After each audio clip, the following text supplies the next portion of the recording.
there, and welcome to my channel, the Juvenile Arthritis Blueprint.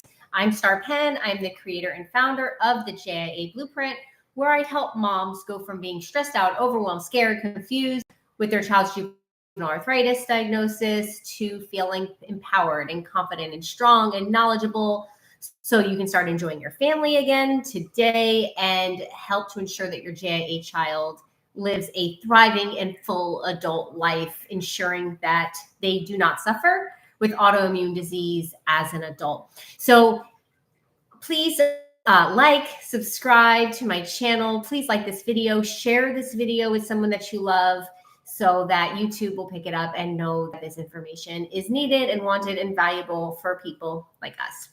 So the question today is it possible that those round of antibiotics caused my child's juvenile arthritis? Okay, this is a controversial thing to even suggest, isn't it? When I look back, I never made that connection. However, I know for myself, now I'm going back almost 21 years now. When I look back at myself being a first-time mom, I absolutely did. And, I did run to the doctor for every well visit and also with every little sniff, sneeze, run, everything. And I often was prescribed amoxicillin for my daughter, which would clear it right up.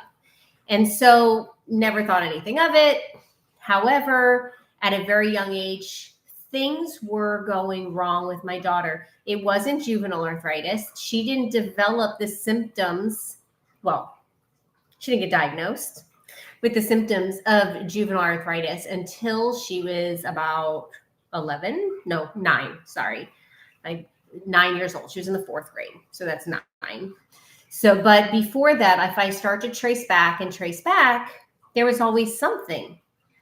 There was on and off joint pain throughout the body that was growing pains. Back further, there was constipation was all throughout.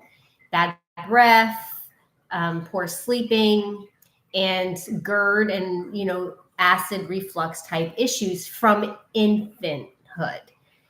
And when I put all of the things together, it makes you wonder. Now, this isn't something that you're going to Google and get a definitive answer about. Of course, this is a controversial subject. And does it really matter? Does it really matter what I say to my moms? Isn't it moot at this point?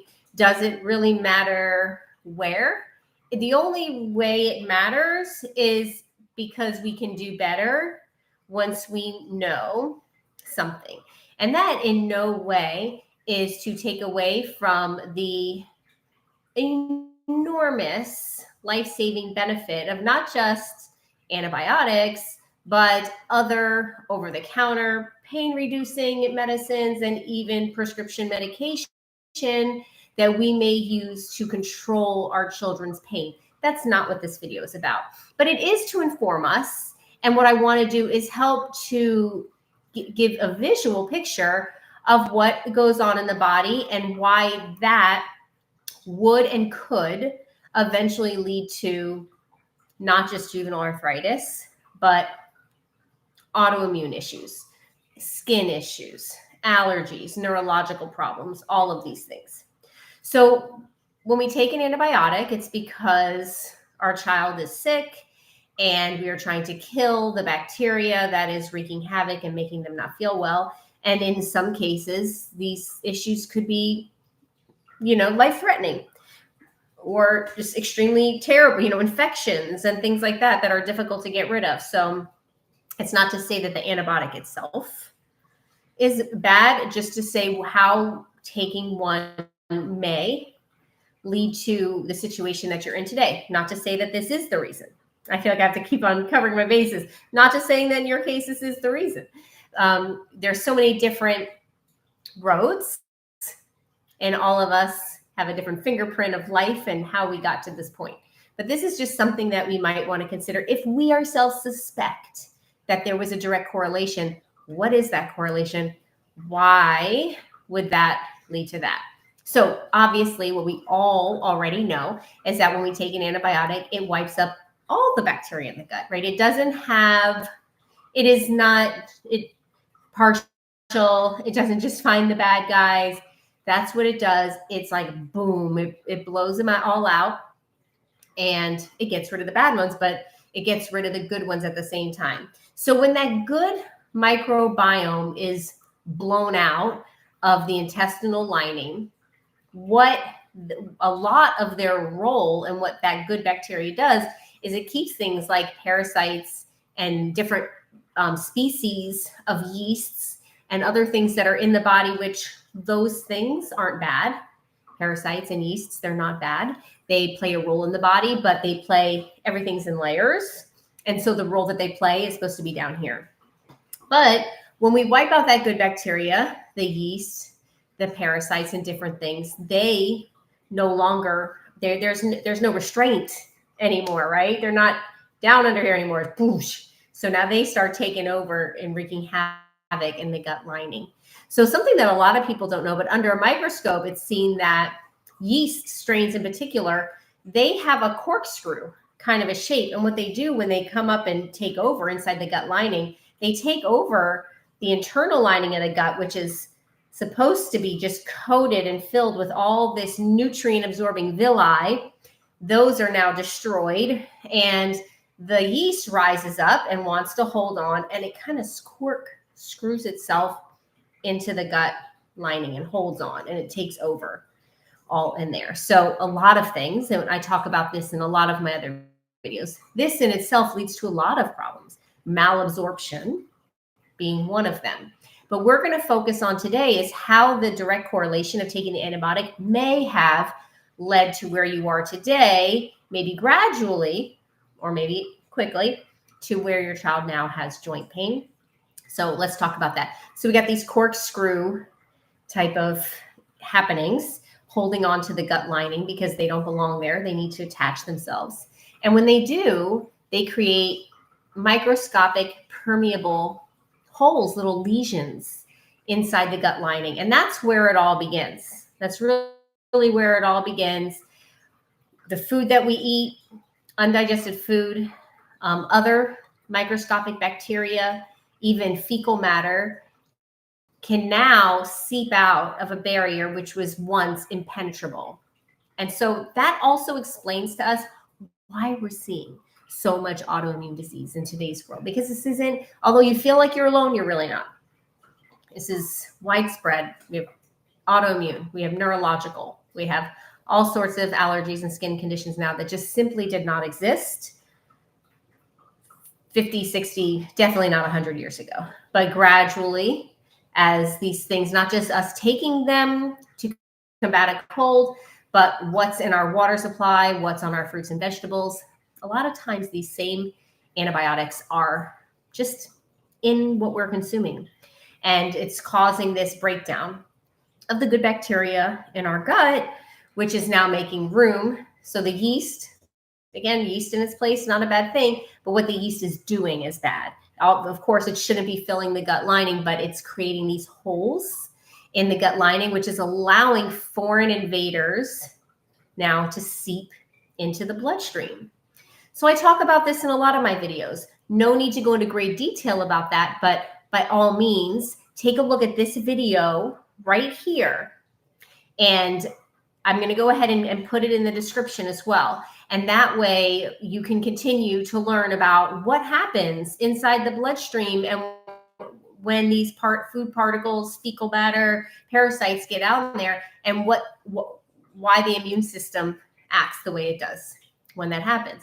So what we have is a situation of a leaky gut, and the toxins are getting into the bloodstream and out into the body. Toxins in the bloodstream are a healthy immune system detecting toxins in the bloodstream. We're going to see things like skin issues. So that's why a lot of times our kids who have juvenile arthritis, this wasn't my situation. My situation was GERD, and it was a reflux. It was more gut oriented, but a lot of children who have juvenile arthritis, they either had eczema as a kid, which now has gone and now it's something else, or they had maybe allergies as a kid, which now is gone and now it's something else. Now it's juvenile arthritis. So it's one thing leading to the other. And so what we're dealing with are toxins that have gotten into the immune system because of the holes that have been ripped into the gut lining.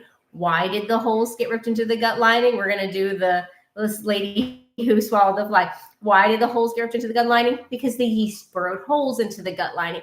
Why did the yeast burrow holes into the gut lining? Because the good bacteria was no longer there, and it gave yeast free reign to go over there and inhabit that land.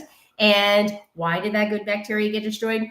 Well, we took a strong round of antibiotics, and here we are. It's a full circle thing. So yeah, it's a controversial subject.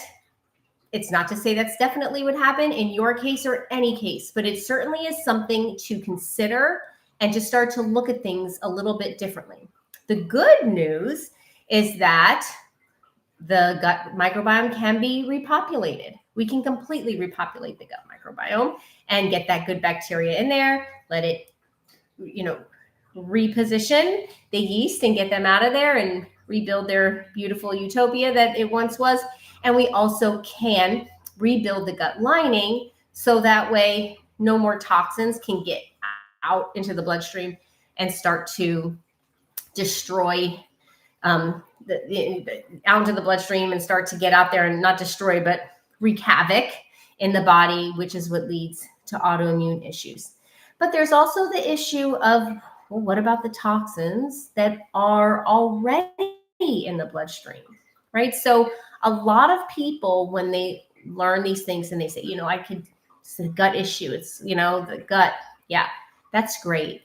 That is only a portion of what we need to do in order to reverse autoimmune disease. And in our case, our children's juvenile arthritis, we do need to seal the gut.